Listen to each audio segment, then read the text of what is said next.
ರಾಜಧಾನಿ ಬೆಂಗಳೂರಿನ ಪ್ರಮುಖ ರಸ್ತೆಗಳಲ್ಲಿ ಒಂದು ಮೈಸೂರು ರೋಡ್ ಮುಖಾಂತರ ಸಾವಿರಾರು ಇನ್ಫ್ಯಾಕ್ಟ್ ಲಕ್ಷಾಂತರ ಸಂಖ್ಯೆಯ ಪ್ರಯಾಣಿಕರು ಪ್ರತಿನಿತ್ಯ ಬೆಂಗಳೂರು ಮೈಸೂರು ಕನೆಕ್ಟಿವಿಟಿಯನ್ನು ಪಡ್ಕೊಳ್ತಾ ಇದ್ದಾರೆ. ಬಟ್ ಈ ಕೆಂಗೇರಿ ಮೋರಿ ಹತ್ರ ಇರುವಂತಹ ಬ್ರಿಡ್ಜ್ ಇದೆಯಲ್ಲ, ಅಲ್ಲಂತೂ ವಿಪರೀತ ಟ್ರಾಫಿಕ್ ಜಾಮ್ ಉಂಟಾಗಿದೆ.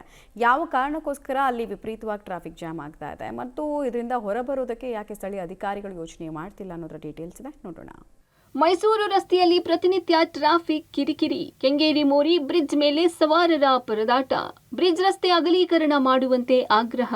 ಬೆಂಗಳೂರಿನ ಮೈಸೂರು ರಸ್ತೆಯಲ್ಲಿ ಪ್ರತಿನಿತ್ಯವೂ ಹೆಚ್ಚಿನ ಟ್ರಾಫಿಕ್ ಜಾಮ್ ಕಾಣ್ತೀವಿ. ಮೈಸೂರು ಭಾಗದ ಊರುಗಳಿಗೆ ಹೋಗುವವರು ಮಾತ್ರವಲ್ಲದೆ ಬೆಂಗಳೂರಿನ ಆರ್ಆರ್ ನಗರ, ಕೆಂಗೇರಿ, ಜ್ಞಾನಭಾರತಿ ಸುತ್ತಮುತ್ತ ಬಡಾವಣೆಗೆ ತೆರಳುವವರು ವಾಹನ ದಟ್ಟಣೆಯಿಂದ ನಿತ್ಯ ಪರದಾಟ ನಡೆಸುವ ಪರಿಸ್ಥಿತಿ ನಿರ್ಮಾಣವಾಗಿದೆ.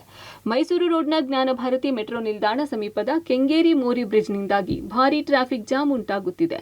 ಬ್ರಿಡ್ಜ್ನ ರೋಡ್ ಅತ್ಯಂತ ಕಿರಿದಾಗಿದ್ದು ಒಂದು ಸಲಕ್ಕೆ ಕೇವಲ 2-3 ವಾಹನಗಳು ಮಾತ್ರ ಓಡಾಡಬಹುದಾಗಿದ್ದು, ಈ ಬ್ರಿಡ್ಜ್ ಮುಂದೆ ಹಾಗೂ ಹಿಂದೆ ಭಾರೀ ವಾಹನಗಳ ದಟ್ಟಣೆಯಾಗುತ್ತಿದೆ. ಪ್ರಮುಖವಾಗಿರ್ತಕ್ಕಂತಹ ರಸ್ತೆಗಳಲ್ಲಿ ಮೈಸೂರು ರೋಡ್ ಕೂಡ ಒಂದಾಗಿದೆ. ಪ್ರಮುಖವಾಗಿ ಬೆಂಗಳೂರಿನಿಂದ ಮೈಸೂರಿನತ್ತ, ಮೈಸೂರಿನಿಂದ ಬೆಂಗಳೂರಿಗೆ ಸಾವಿರಾರು ಸಂಖ್ಯೆಯಲ್ಲಿಯೂ ಕೂಡ ಜನ ಪ್ರಯಾಣವನ್ನು ಬೆಳೆಸ್ತಾರೆ. ಮೈಸೂರಿನಿಂದ ಬೆಂಗಳೂರಿಗೆ ಬರುವಂತಹ ಒಂದು ರಸ್ತೆಯಲ್ಲಿ ಪ್ರಮುಖವಾಗಿ ಜ್ಞಾನಭಾರತಿ ಮೆಟ್ರೋ ನಿಲ್ದಾಣದಿಂದ ಆರ್ಆರ್ ನಗರ ಆರ್ಚ್ವರೆಗೂ ಕೂಡ ಸಾಕಷ್ಟು ಸಂಖ್ಯೆಯಲ್ಲಿಯೂ ಕೂಡ ಸುಮಾರು ಅರ್ಧ ಕಿಲೋಮೀಟರ್ಗೂ ಹೆಚ್ಚು ಒಂದು ಟ್ರಾಫಿಕ್ ಜಾಮ್ ಆಗುವಂತಹ ದೃಶ್ಯಗಳನ್ನ ಕೂಡ ಕಾಣಬಹುದಾಗಿದೆ. ಪ್ರಮುಖವಾಗಿ ಈ ಒಂದು ಟ್ರಾಫಿಕ್ ಜಾಮ್ಗೆ ಪ್ರಮುಖವಾಗಿರ್ತಕ್ಕಂಥ ಕಾರಣ ಏನಂದರೆ, ವೃಷಭಾವತಿ ನದಿಗೆ ಅಡ್ಡಲಾಗಿ ಕಟ್ಟಿರ್ತಕ್ಕಂತಹ ಈ ಒಂದು ಬ್ರಿಡ್ಜ್ ಏನಿದೆ, ಅತ್ಯಂತ ಕಿರಿಯದಾಗಿರ್ತಕ್ಕಂತಹ ಬ್ರಿಡ್ಜ್ ಇದಾಗಿದೆ. ಪ್ರಮುಖವಾಗಿ 2-3 ವೆಹಿಕಲ್ಸ್ಗಳು ಮಾತ್ರ ಓಡಾಡಲಿಕ್ಕೆ ಮಾತ್ರ ಒಂದು ಅವಕಾಶವನ್ನು ನೀಡಲಾಗಿದೆ. ಹೀಗಾಗಿ ಈ ಒಂದು ಬ್ರಿಡ್ಜ್ ಕೂಡ ಕಿರಿದಾಗಿರ್ತಕ್ಕಂತಹ ಹಿನ್ನೆಲೆಯಲ್ಲಿ ಸಾಕಷ್ಟು ಒಂದು ಟ್ರಾಫಿಕ್ ಜಾಮ್ ಕೂಡ ಉಂಟಾಗುತ್ತೆ. ಈ ಒಂದು ಮೆಟ್ರೋ ಸ್ಟೇಷನ್ನಿಂದ ಆರ್ಆರ್ ನಗರ ಮೆಟ್ರೋ ಸ್ಟೇಷನ್ವರೆಗೂ ಕೂಡ ದೊಡ್ಡ ಮಟ್ಟದ ಟ್ರಾಫಿಕ್ ಜಾಮ್ ಇರ್ತಕ್ಕಂತಹ ದೃಶ್ಯಗಳನ್ನ ಕೂಡ ಕಾಣಬಹುದಾಗಿದೆ. ಜೊತೆಗೆ ಇದು ಬೆಂಗಳೂರಿನ ಚಿಕನ್ ನೆಕ್ ಅಂತಲೇ ಈ ಒಂದು ಪ್ರದೇಶವನ್ನು ಕೂಡ ಕರೆಯಲಾಗುತ್ತೆ.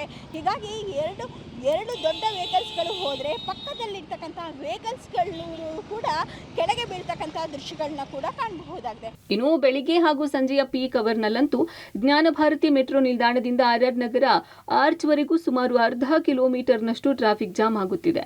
ಜೊತೆಗೆ ಕರ್ವ್ ಇರೋ ರಸ್ತೆ ಕಡಿತವಾಗಿರೋ ಹಿನ್ನೆಲೆ ವಾಹನಗಳ ಆಕ್ಸಿಡೆಂಟ್ ಆಗ್ತಿವೆ.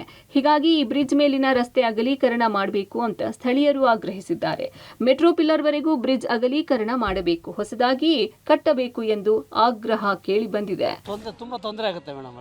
ರೋಡ್ ಅಗಲ ಮಾಡಬೇಕು ಅಂತ ನಾವು ಸರ್ಕಾರದಲ್ಲಿ ಕೇಳ್ಕೊಂತೀವಿ. ಪೀಕ್ ಅವರ್ಸಲ್ಲಿ ಟೈಮಿಂಗ್ಸ್ ಹೇಳೋಕ್ಕಾಗಲ್ಲ ಮೇಡಮ್. ತುಂಬ ಒಟ್ಟಿನಲ್ಲಿ ಟ್ರಾಫಿಕ್ ಜಾಮ್ ಅಂತೂ ತುಂಬ ಆಗುತ್ತೆ, ಜನಗಳಿಗೆ ತೊಂದರೆ ಆಗುತ್ತೆ. ಸರ್ಕಾರದವರು ಈಗ ನಮ್ಮ ಸಿದ್ದರಾಮಯ್ಯ ಸರ್ಕಾರದವರಂತೂ ಏನು ಇದನ್ನೇ ಮಾಡ್ತಾ ಇಲ್ಲ ಮೇಡಮ್. ಬರ್ತಾ ಏನಾಗಿದೆ, ತುಂಬ ರಸ್ತೆ ಕಿರಿದಾಗಿದೆ. ಈ ಕಡೆ ದೊಡ್ಡದು ಡಬಲ್ ರೋಡ್ ಏನಿದೆ ಅದೇ ಅಷ್ಟೇ ದೊಡ್ಡದಾಗಿ ಮಾಡೋ ಅಷ್ಟು ಜಾಗ ಇದೆ.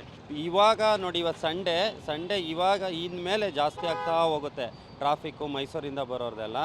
ಪೀಕ್ ಅವರ್ಸಲ್ಲಂತೂ ತುಂಬ ಇಲ್ಲಿಂದ ಬ್ಲಾಕ್ ಆದರೆ, ಜ್ಞಾನಭಾರತಿ ಮೆಟ್ರೋ ಸ್ಟೇಷನಿಂದ ಬ್ಲಾಕ್ ಆದರೆ ಅಪ್ ಟು ಇದು ಯಾವುದೋ ರಾಜರಾಜೇಶ್ವರಿ ಆರ್ಚ್ವರೆಗೂ ಬ್ಲಾಕ್ ಆಗುತ್ತೆ. ಒಟ್ನಲ್ಲಿ ಕೆಂಗೇರಿ ಮೋರಿ ಬ್ರಿಡ್ಜ್ ಅಗಲೀಕರಣ ಕಾರ್ಯ ಅಥವಾ ಪರ್ಯಾಯ ವ್ಯವಸ್ಥೆ ಮಾಡಿದ್ರೆ ಸಮಸ್ಯೆಗೆ ಮುಕ್ತಿ ಸಿಗಲಿದೆ ಅನ್ನೋದು ವಾಹನ ಸವಾರರ ಮಾತಾಗಿದೆ. Aruna Shiraguppi, public TV, Bengaluru.